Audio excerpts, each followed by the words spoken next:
Assalamualaikum warahmatullahi wabarakatuh. Kayaknya belum makan nasi.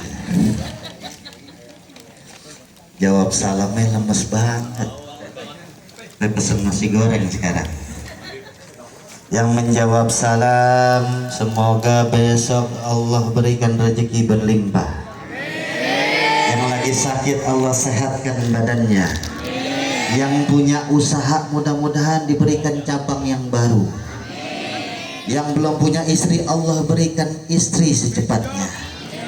Dan insya Allah diberkahi dan diberikan syafaat dari Rasulullah Sallallahu Alaihi Wasallam.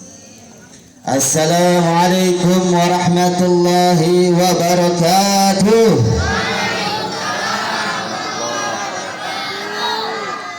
Alhamdulillah, alhamdulillah wa syukurillah wa ni'matillah. Segala puji bagi Allah Tuhan semesta alam. Allah berikan nikmat sehat. Allah pilih untuk hadir ke sini semua bersilaturahmi.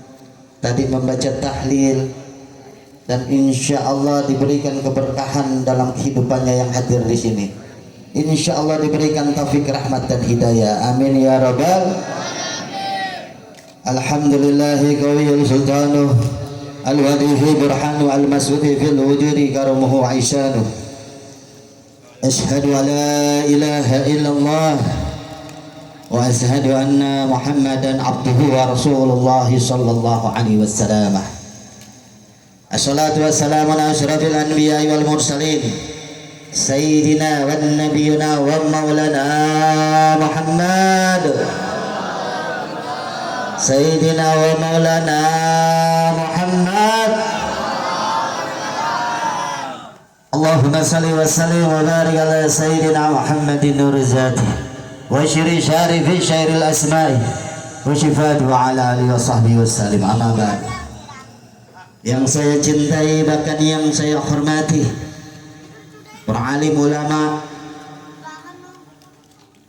para habaib, para ustadz, para kiai, para ustadz yang dirahmati Allah Subhanahu wa taala, wabil khusus sahibul bait Bapak Haji Cecep Suhandi, mudah-mudahan diberikan keberkahan dalam kehidupannya, dikabulkan dari segala hajat dan doanya, insya Allah sehat walafiat, segala apapun diridhoi langkahnya oleh Allah Subhanahu wa taala, dan mudah-mudahan Allah berikan agar duduk di taman surga bersama Nabi Muhammad sallallahu alaihi wasallam beserta keluarganya. Amin ya rabbal alamin. Bahkan yang saya cintai, yang saya hormati, wabil khusus Anda punya saudara Al-Habib Hamzah Asgab, mudah-mudahan Allah berikan keberkahan, diberikan kesehatan, ilmu-ilmunya bermanfaat, bisa merangkul umatnya Nabi agar bisa memandang wajahnya Nabi Muhammad SAW. Amin ya rabbal alamin. Bahkan yang saya cintai, yang saya hormati, para kiai, para ustadz, para asatidz yang dirahmati Allah Subhanahu wa taala dengan kehadirannya, mudah-mudahan di perumahan ini diberikan keberkahan. Rabbi fanfa'na bi barakatihim wahdinal husna bi hurmatihim wa amilna bi tariqatihim wa mu'afatin minal fitani. Amin ya Allah ya rabbal alamin. Dan bahkan yang saya cintai, yang saya hormati, Bapak RW, Bapak RT ada di sini. Masya Allah, Ibu RW, Ibu RT, Bapak-bapak, ibu-ibu, adik-adik sekalian yang dirahmati Allah Subhanahu wa taala. Mungkin di tahun ini belum sempat pergi haji, insya Allah tahun depan bisa pergi haji semua, amin. Insya Allah tahun depan kalau nggak pergi haji, pergi umroh semuanya, ya Allah mudahkan rezekinya. Allah pilih kita yang hadir di sini agar bisa melihat Ka'bah, agar bisa sholat di makam Nabi Muhammad SAW. Amin ya rabbal. Dan bahkan yang saya cintai, yang saya hormati, Ananda Mikail Abriza Mauza bin Bapak Haji Cecep Suhandi yang lagi khitan. Masya Allah, mudah-mudahan menjadi anak yang soleh, bisa menaikkan derajat kedua orang tuanya, bisa memuliakan orang tuanya, cinta dengan para ulama, cinta dengan Al-Quran, dan insya Allah keturunan-keturunan yang menjadi alim ulama, keturunan-keturunan yang soleh dan soleha, dan insya Allah bisa menarik kedua orang tuanya agar duduk di taman surga bersama Nabi Muhammad sallallahu alaihi wasallam. Amin ya rabbal alamin. Para jamaah sekalian yang dirahmati Allah Subhanahu wa taala, ana Al-Fakir Reja bin Faisal bin Abdullah bin Husain Jamalulen, alhamdulillah bisa hadir di sini, bisa memandang calon-calon penghuni surga. Amin. Insya Allah ingetin, kita pernah beribadah bareng, pernah berkumpul bareng, pernah bermajelis bareng, dan Habib pernah menyampaikan kalau Habib kagak ada di surga, ingetin kalau yang udah masuk surga. Insya Allah kita bisa berkumpul di taman surga. Amin ya rabbal alamin. Alhamdulillah, ini acara walimatul khitan bagi seorang lelaki, bagi seorang yang menjadi umatnya Nabi Muhammad sallallahu alaihi wasallam, bahkan dia wajib untuk berkhitan. Betul? Bagi seorang anak lelaki wajib, berarti dia sudah Islam. Bahkan ada berpendapat bagi seorang perempuan, ada yang boleh dikhitan, ada yang belum, yang pada saat dikhitan diwajibin, tapi ada yang disunahin bagi ulama. Jadi ada wajib, ada sunnah, pendapat-pendapat para ulama. Nah, yang pertama kali yang menyebabkan kita tidak bisa melaksanakan khitan itu zamannya Nabi siapa? Ada yang tahu kagak? Apa zaman Nabi Muhammad SAW baru diberikan khitan? Karena khitan ini di zaman Nabi Ibrahim alaihissalam, yang dimana Nabi Ibrahim berkhitan di umur 80 tahun. Tapi Rasulullah SAW pada saat berkhitan, yang dimana cucunya baginda Nabi Muhammad SAW, Sayyidina Hasan wal Husain, berumur 8 hari dikhitan. Nah, ini sejarahnya. Makanya kita wajib sebagai lelaki untuk berkhitan. Yang belum berkhitan buru-buru Makanya Masya Allah, yang dimana pada saat anak lelaki udah berkhitan, dia wajib untuk menjadi umatnya Nabi Muhammad SAW, melaksanakan sunnah baginda Rasulullah, menjalankan perintah Allah dan menjauhi larangannya. Apalagi kita punya anak titipan, betul? Istri titipan bukan? Harta titipan bukan? Jangan merasa titipan itu dimiliki. Kalau saking memiliki, dikasih titipan sama Allah Subhanahu wa taala, akhirnya keenakan dengan titipannya, kalau diambil jangan nangis. Makanya ini titipan semuanya. Gimana caranya? Jika Allah titipkan keturunan, yang dimana keturunan itu akan kita jaga agar wajib menjalankan perintah Allah, menjalankan sunnahnya Nabi Muhammad SAW. Masya Allah, kita diberikan titipan keturunan, itu penting. Dengan cara bikinnya, kadang-kadang bikinnya kagak baca, akhirnya anak kurang ajar. Ada jamaah Habib datang, Bib, anak aneh susah diatur, gimana caranya? Ente kasih makannya uang apa? Uang halal, Bib. Alhamdulillah. Satu lagi ada, Bib, anak aneh susah diatur, pakai uang apa? Uang pinjol, Bib. Pantesan. Nah, makanya pada saat kita berikan makanan uang yang halal, akhirnya yang dimakan oleh anak gampang ngaturnya.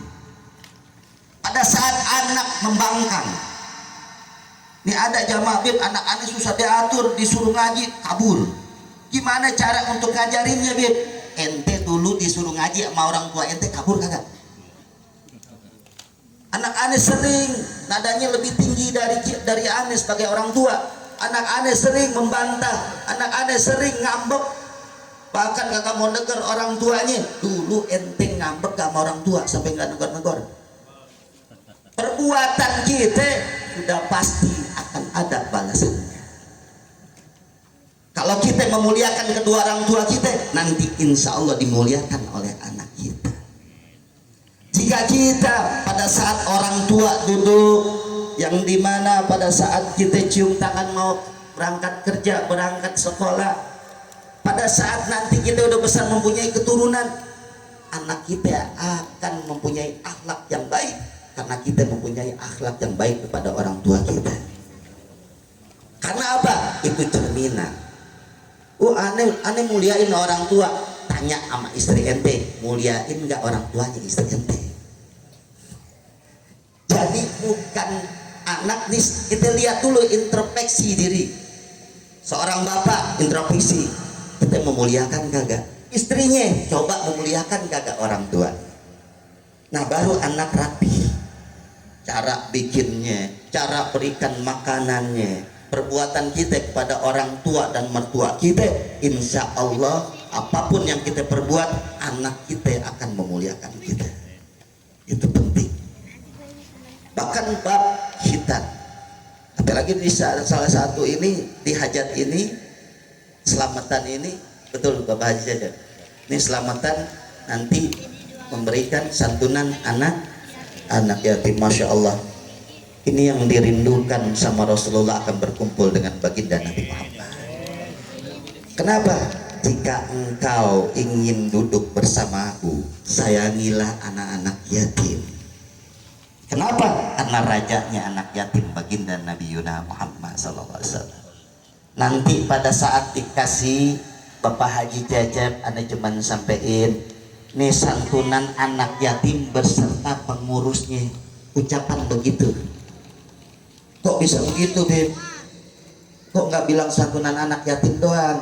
Karena pada saat anak yatim dapat duit 100.000, dia pulang, maknya ngambil ceban, maknya bukan anak yatim, dimakan 10.000 sama maknya, akhirnya makan harta anak yatim.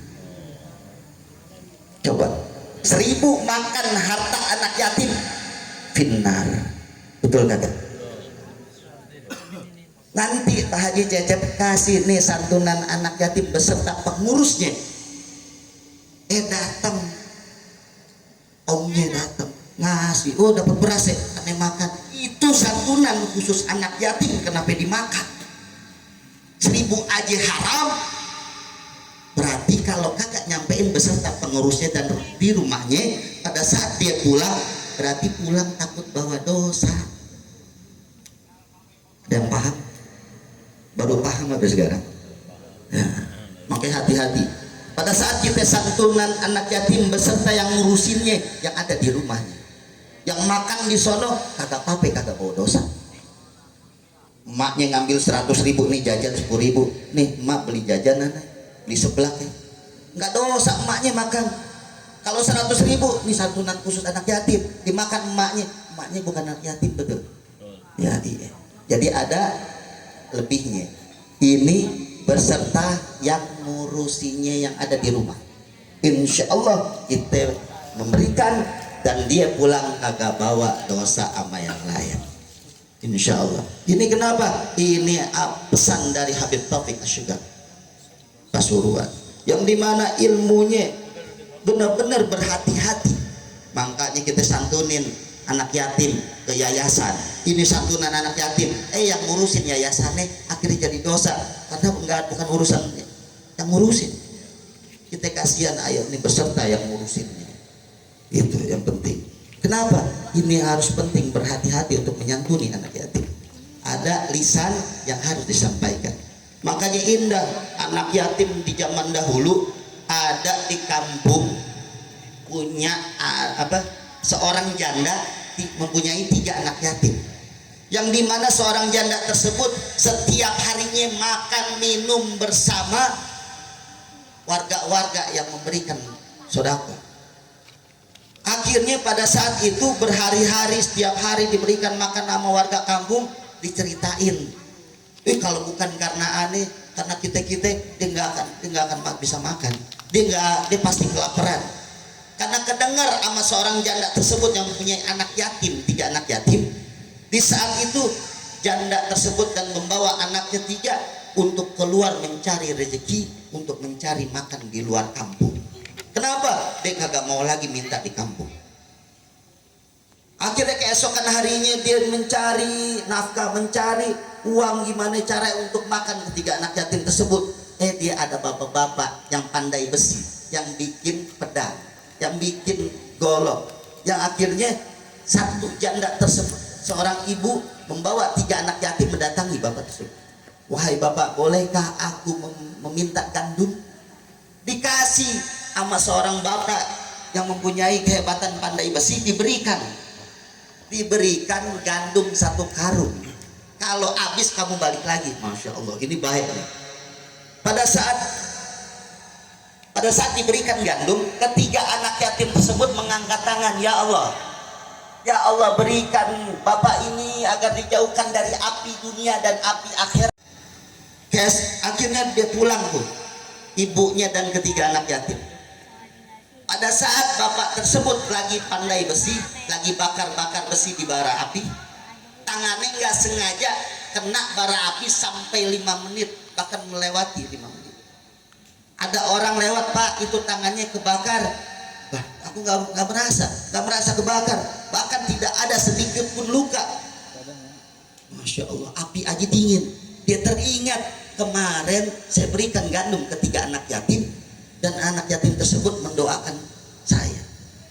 Mendoakannya apa? Kau terhindar dari api dunia dan api akhirat. Baru 3 anak yatim doa, apalagi banyak mendoakan sahibul bait. Insya Allah hajatnya, doa-doanya Allah kabulkan.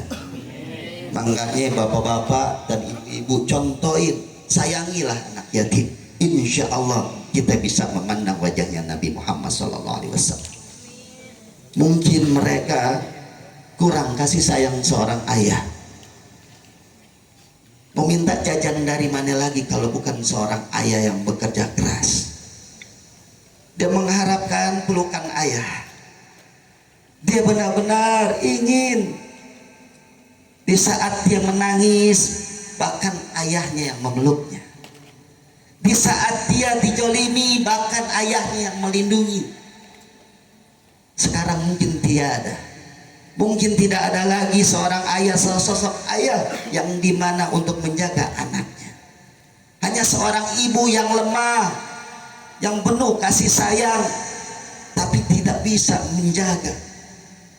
Seorang ibu yang bisa menyediakan makanan minuman, tapi bahkan kekuatannya cuman hanya tidak bisa dibandingkan orang seorang ayah. Itulah kehebatan ayah. Makanya kita harus sayangilah anak yatim.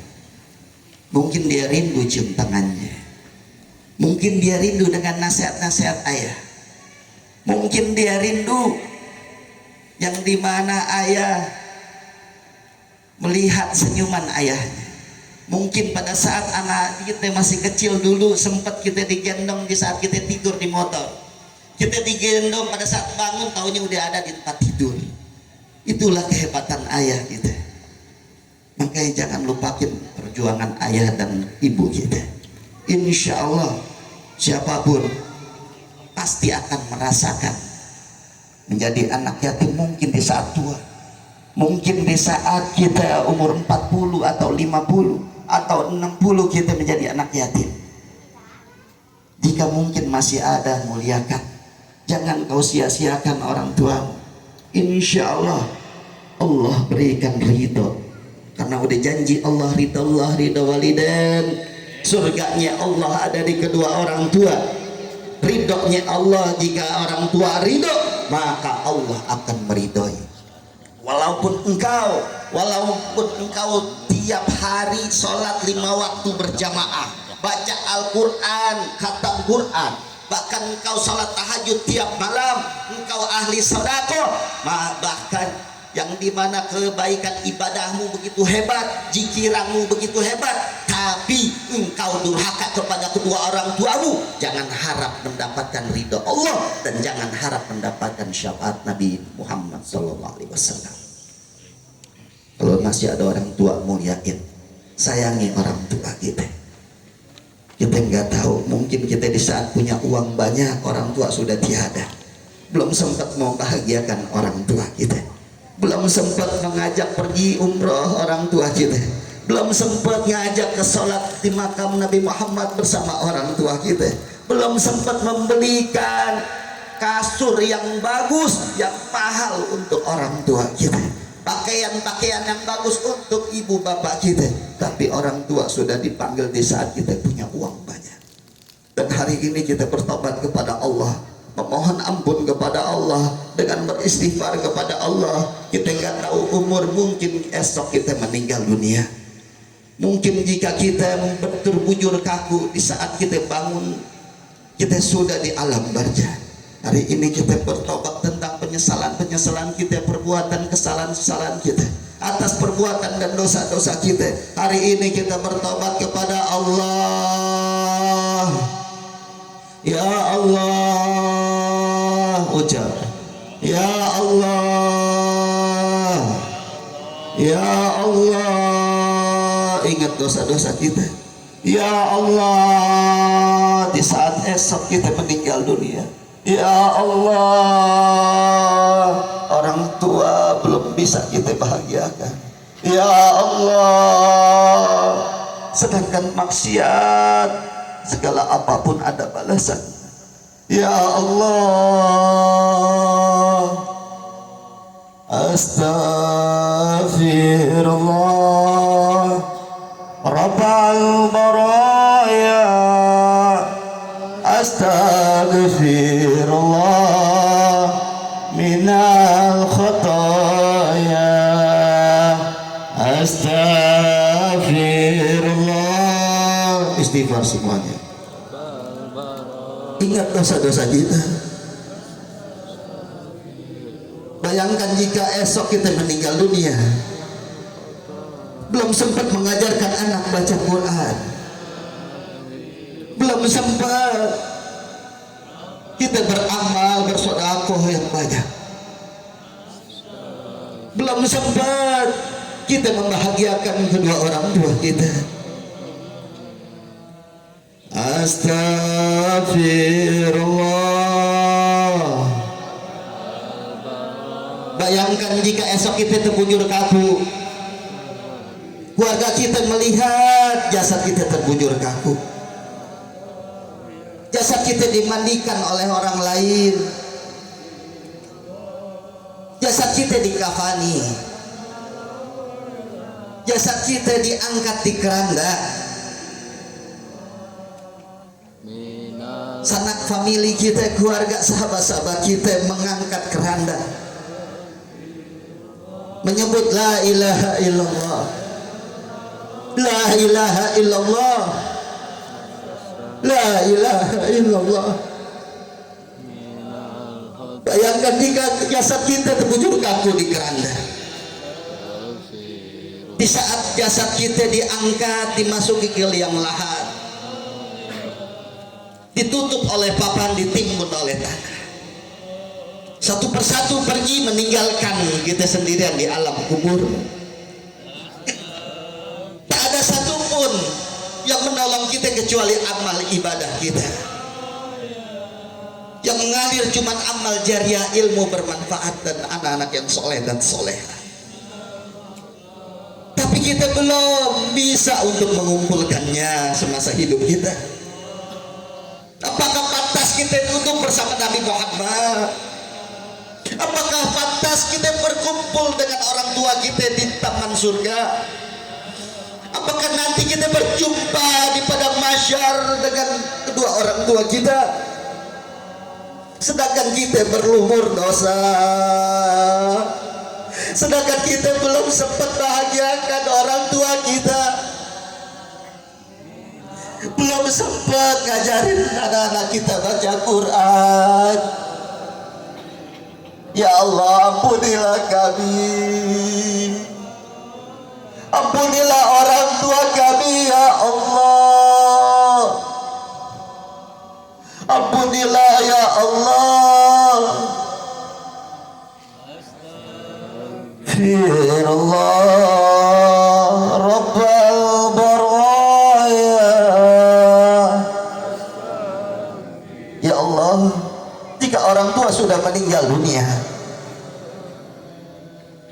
biarlah amal ibadah kami pahalanya buat orang tua kami di alam kubur. Terangkanlah kuburan orang tua kami, jangan kau siksa ya Allah, karena kemaksiatan kami, karena kelalaian kami. Tempatkanlah orang tua kami di taman surga ya Allah. Biarlah amal kami untuk orang tua kami ya Rabb.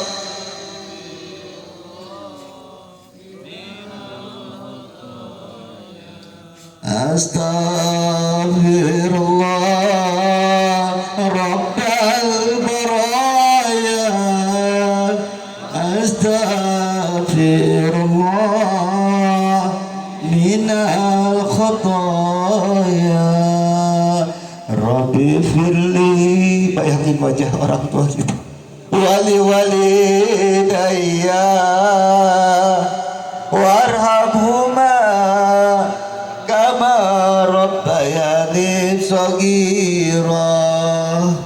Rabbi firli, kita rindu cium tangannya. Wali walidayya warhamhuma kama rabbayani shaghira. Rabbi firli, kita rindu dengan masakan. Wali walidayya, kita rindu berkumpul bersama. Warhamhuma kama rabbayani shaghira. Rabbana atina fid dunya hasanah wa fil akhirati hasanah wa qina adzaban nar. Sallallahu alaihi wasallam Muhammadin nabiyil ummi wa ala alihi wa sahbihi wa sallam. Istanjib ta'ana taqabbal du'ana wa syafa'ati Rasulillahi sallallahu alaihi wasallam. Amin ya Allah ya rabbal alamin. Alhamdulillah. Mudah-mudahan jajar khitan di hajat ini di rumah Bapak Haji Cecep, mudah-mudahan diberikan keberkahan, diberikan keturunan yang soleh dan soleha, keluarga yang sakinah mawaddah warahmah, dikabulkan dari setiap doa dan hajat-hajatnya. Insya Allah bisa memandang para keluarganya dan orang tuanya, bahkan mertuanya serta keturunan-keturunannya, dan yang hadir di sini semua agar bisa memandang wajahnya Nabi Yuna Muhammad sallallahu alaihi wasallam. Amin ya Allah ya rabbal alamin. Alafu minkum wabillahi taufiq wal hidayah. Assalamualaikum warahmatullahi wabarakatuh.